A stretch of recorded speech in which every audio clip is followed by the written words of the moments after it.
नमस्कार दोस्तों, स्वागत है आपका आज के मुख्य समाचार में, जिसमें सबसे पहली और बड़ी खबर में आपको बताएंगे कि भारत जोड़ो यात्रा ने जीत लिया जनता का दिल। अब इसे वोट में क्या बदल पाएगी कांग्रेस।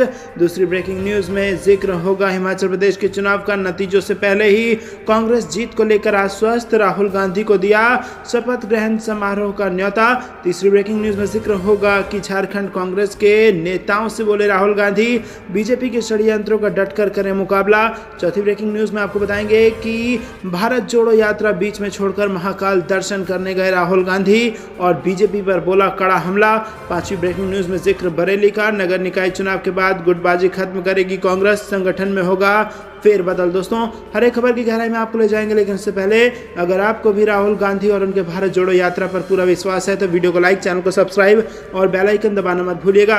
रुक करते हैं सबसे पहली और बड़ी खबर की तरफ। मध्य प्रदेश में भारत जोड़ो यात्रा ने जीता जनता का दिल। क्या इसे वोट में बदल पाएगी कांग्रेस। जी हां दोस्तों, देश भर में कांग्रेस की भारत जोड़ो यात्रा चल रही है। कांग्रेस के पूर्व अध्यक्ष राहुल गांधी की अगुवाई वाली भारत जोड़ो यात्रा पड़ोसी महाराष्ट्र से 23 नवंबर की अगली सुबह मध्य प्रदेश में दाखिल होकर आगे बढ़ी। आपको बता दें कि सियासी जानकारों का मानना है कि विधानसभा चुनाव में अभी पूरा एक साल बाकी है मध्य प्रदेश में, और कांग्रेस के सामने बड़ी चुनौती है कि वो राहुल गांधी की इस बढ़ी हुई लोकप्रियता को वोट में अपनी तरफ खींच सके और यहां पर यानी कि मध्य प्रदेश में 2023 में अपनी सरकार बना सके।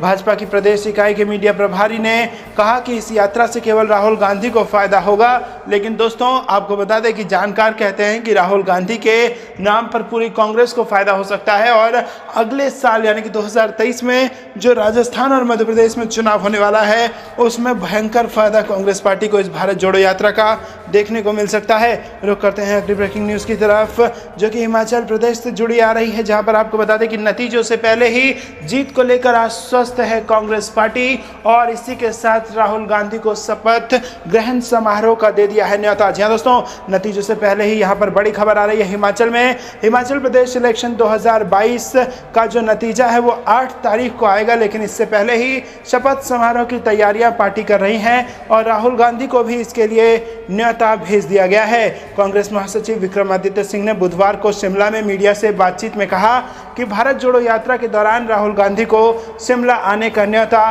दे दिया गया है। तो दोस्तों, क्या आपको भी ऐसा लगता है कि हिमाचल प्रदेश में कांग्रेस पार्टी बनाने जा रही सरकार? अपनी राय कमेंट में हमें जरूर बताइए।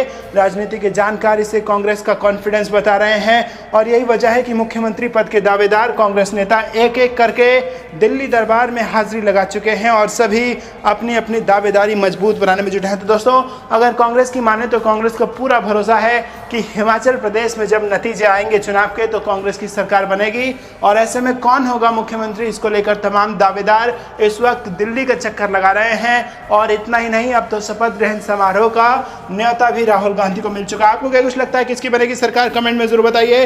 रुक करते हैं अगली बड़ी खबर की तरफ। झारखंड कांग्रेस के नेताओं से बोले राहुल गांधी, बीजेपी के षड्यंत्रों का डट कर करे मुकाबला। जी दोस्तों, मध्य प्रदेश के इंदौर स्थित सांबेर से मंगलवार को भारत जोड़ो यात्रा निकल गई और कांग्रेस के नेता राहुल गांधी के नेतृत्व में निकली इस यात्रा में झारखंड कांग्रेस प्रभारी, प्रदेश कांग्रेस अध्यक्ष के साथ कई सारे नेता इसमें शामिल हुए। आपको बता दें कि राहुल गांधी ने झारखंड कांग्रेस के नेताओं से राज्य की वर्तमान राजनीतिक हालात और राज्य सरकार द्वारा किए जा रहे विकास के कार्यक्रमों की जानकारी ली और उन्होंने कहा कि राज्य सरकार जनहित के मुद्दे में जो कार्य कर रही है वो काबिले तारीफ है।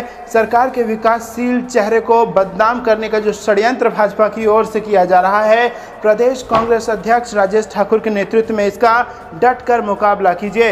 नफरत के माहौल, महंगाई, देश की गिरती अर्थव्यवस्था जैसे मुद्दे पर जो लड़ाई कांग्रेस लड़ रही है, उसी लड़ाई का परिणाम है कि बीजेपी बेचैनी से संवैधानिक संस्थाओं द्वारा उस आवाज को कुचलने का प्रयास कर रही है और इससे ना हम डरेंगे और ना ही झुकेंगे, बल्कि जनता की आवाज बनकर जनता के साथ मिलकर इस निरंकुश सरकार को हराने का काम करेंगे। दोस्तों, रुक करते हैं अगली ब्रेकिंग न्यूज की तरफ। भारत जोड़ो यात्रा एक दिन के लिए छोड़कर महाकाल के दर्शन करने पहुंचे राहुल गांधी और बीजेपी को घेरा। जी हां दोस्तों, आपको बता दें कि कांग्रेस नेता राहुल गांधी की भारत जोड़ो यात्रा महाकाल नगरी उज्जैन पहुंची और बाबा महाकाल के दर्शन करने के साथ राहुल गांधी ने उज्जैन में जनसभा को संबोधित किया। सभा में जय महाकाल का उद्घोष करते हुए उन्होंने कहा कि अब तकरीबन 80 दिन हो गए हैं भारत जोड़ो यात्रा कन्याकुमारी से कश्मीर जा रही है और आज हम आपके इस पवित्र शहर में आए हैं और हम सब ने दर्शन किए और बहुत अच्छा लगा। ये आपका जो शहर है, जो महाकाल मंदिर है, शिव जी का मंदिर है। आज हम शिव जी का नाम लेते हैं, क्यों लेते हैं? हिंदुस्तान भगवान शिव को मानता है, तो क्यों मानता है? आप में से कोई बता सकता है? ये संसार के सबसे बड़े तपस्वियों को हिंदुस्तान मानता है। और दोस्तों, हिंदू धर्म में तपस्वियों की पूजा होती है। हम तपस्वियों का आदर करते हैं, उनके सामने हाथ जोड़ते हैं। तो इस देश में ये तपस्वी, पूर्व कांग्रेस अध्यक्ष राहुल गांधी ने कहा कि हमने कन्याकुमारी से यात्रा की, बहुत बड़ी तपस्या की, ये कोई बड़ी समस्या नहीं है, इसमें कुछ नहीं है। मैं आपको बताता हूँ हिंदुस्तान में तपस्या कौन करता है। सबसे पहले कोविड के समय में जो मजदूर बेंगलोर से, मुंबई से, पंजाब से, देश के कोने से दूसरे कोने पैदल गए, वो तपस्या करते हैं। दूसरे नंबर पर जो इस देश को भोजन देते हैं, करोड़ों किसान और उनके परिवार 4 बजे सुबह उठकर हर रोज तपस्या करते हैं। बढ़ई, नाई, माली, इलेक्ट्रिशियन, छोटे दुकानदार, मजदूर, ये सब तपस्या करते हैं और रोज तपस्या करते हैं, जिंदगी भर करते हैं और तपस्या करते करते चले जाते हैं। ये तो कुछ नहीं है, ये तो 3 महीने की तपस्या है। 5-6 घंटे, 8 घंटे लगा लो, थोड़ा सा घुटने में दर्द होता है, थोड़ी सी प्यास लगती है। तपस्या हम नहीं, तपस्या किसान करता है, मजदूर करता है। दोस्तों, ज़बरदस्त भाषण यहाँ पर राहुल गांधी ने दिया और उन्होंने कहा कि अब मेरा सवाल है कि हिंदू धर्म कहता है कि तपस्वियों की पूजा होनी चाहिए, तो इस देश में तपस्वियों की पूजा क्यों नहीं हो रही है? जो तपस्या कर रहा है उसको इस देश की सरकार कुछ नहीं देती, और जो नरेंद्र मोदी जी की पूजा कर रहा है उसको सारा का सारा दे देती है। जो लोग नरेंद्र मोदी जी की पूजा करते हैं और उनको भी जो भी चाहिए मिल जाता है, रेल, एयरपोर्ट, इसी के साथ पोर्ट, ये सब मिल जाएंगे उठाकर। सड़कें, बिजली, पानी, सब कुछ। 2 लोग, 5 लोग प्रधानमंत्री की पूजा करते हैं और हिंदुस्तान का सारा धन उनके हवाले कर दिया जाता है। तो दोस्तों, यहाँ पर इशारों इशारों में उद्योगपतियों पर भी हमला बोला है राहुल गांधी ने, और साथ ही साथ कहा है कि असली तपस्वी, जो भारत इस तपस्वियों का जो देश है, उसमें असली तपस्वी जो है वो मजदूर है, किसान है, लेकिन उनकी पूजा नहीं होती, नरेंद्र मोदी की पूजा होती है। और नरेंद्र मोदी की जो पूजा करते हैं उनको सारा धन देश का दे दिया गया है। दोस्तों, किसके बारे में कहना चाह रहे थे राहुल गांधी, कमेंट में जरूर बताइएगा। रुक करते हैं अगली ब्रेकिंग न्यूज़ की तरफ, जिसमें आपको बता दें कि गुजरात चुनाव के पहले चरण के लिए प्रचार अब थम चुका है और 1 दिसंबर को यहां पर मतदान होने जा रहा है। जी हाँ दोस्तों, गुजरात में 27 साल से भाजपा की शासन है और अब इस सत्ता परिवर्तन के लिए क्या जनता वोट करेगी? क्योंकि लगातार आपको बता दें कि भारतीय जनता पार्टी के खिलाफ जो तमाम पार्टियां कैंपेनिंग कर रही हैं, त्रिकोणीय मुकाबला इस वक्त गुजरात में बन चुका है, कांग्रेस और आम आदमी पार्टी और बीजेपी के बीच में। और सबका यही कहना है कि 27 साल के शासन से जनता परेशान आ चुकी है और अब महंगाई से जिस हिसाब से उनकी परेशानियां बढ़ रही हैं, उसको देखते हुए जनता एंटी इनकम्बेंसी के लिए वोट करेगी।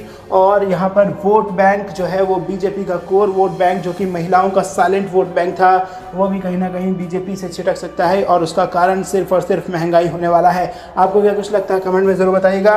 रुक करते हैं अगली ब्रेकिंग न्यूज़ की तरफ।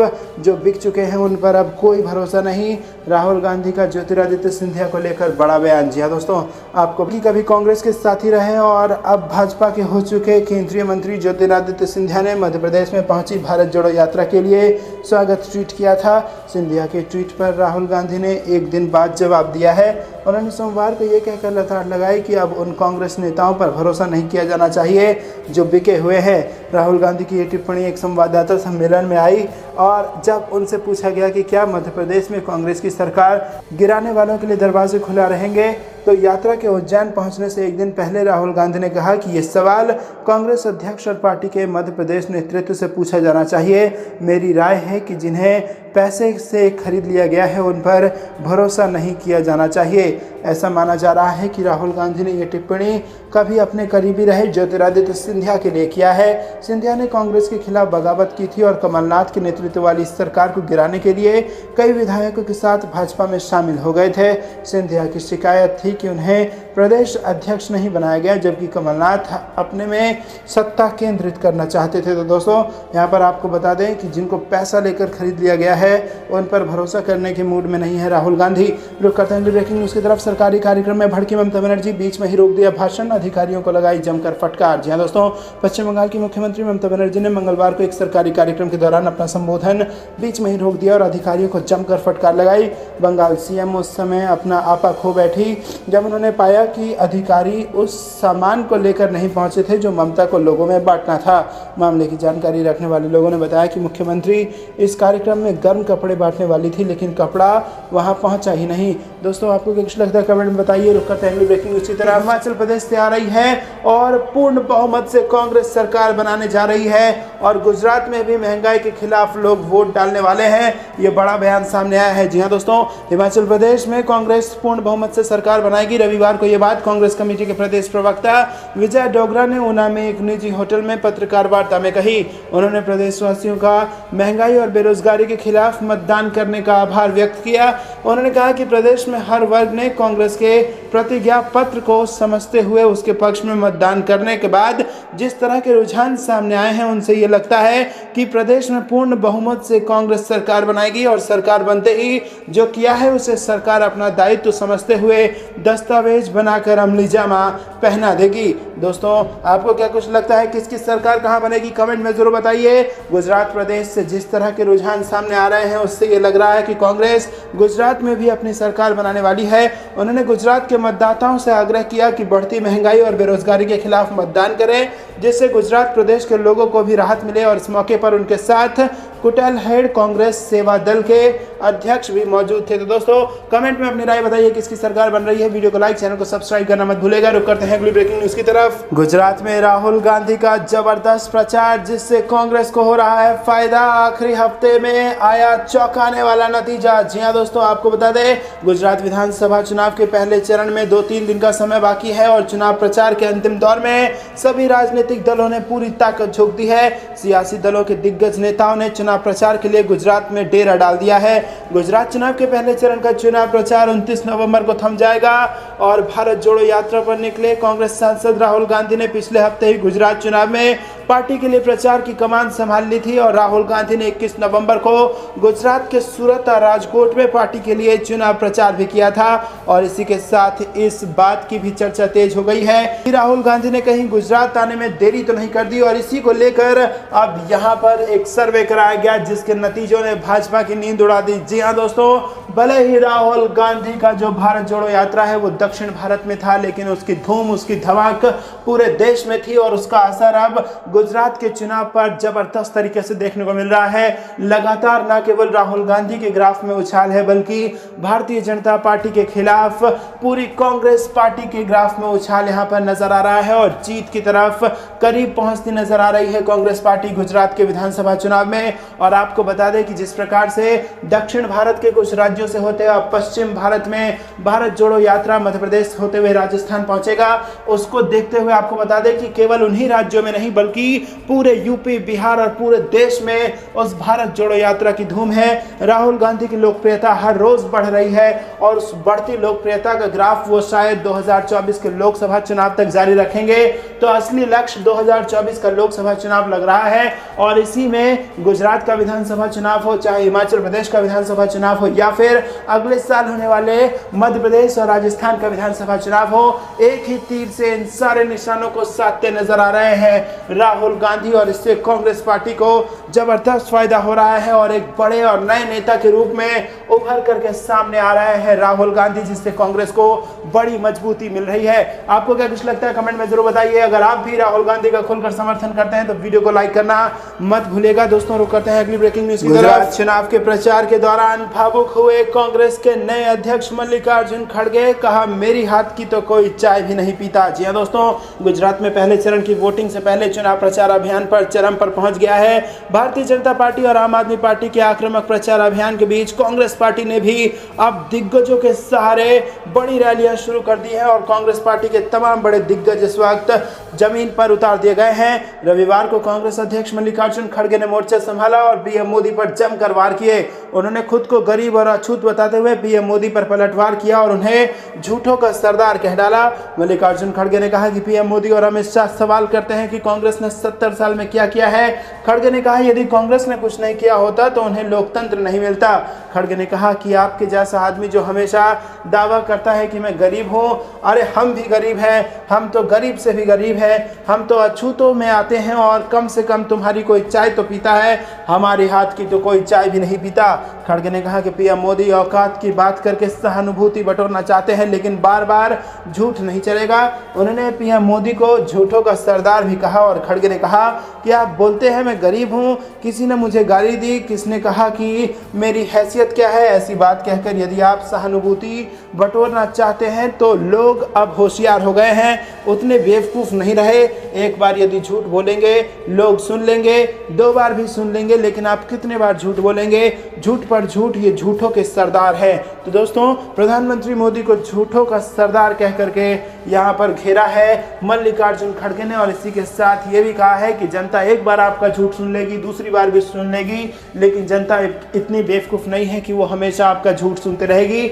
जनता समझदार है। और अब आप झूठ बोलना बंद कीजिए, आप ये कहना बंद कीजिए कि आप गरीब हैं। अरे आपके हाथ के लोग चाय तो पी लेते थे, हम तो अछूत जाति से आ रहे हैं और हमारे हाथ की तो लोग चाय भी नहीं पीते, हम तो गरीबों से भी गरीब हैं। तो दोस्तों, क्या आपको भी ऐसा लगता है कि गरीबी का नाटक करते हैं भारतीय जनता पार्टी के तमाम बड़े नेता ताकि लोगों की सहानुभूति बटोरी जा सके?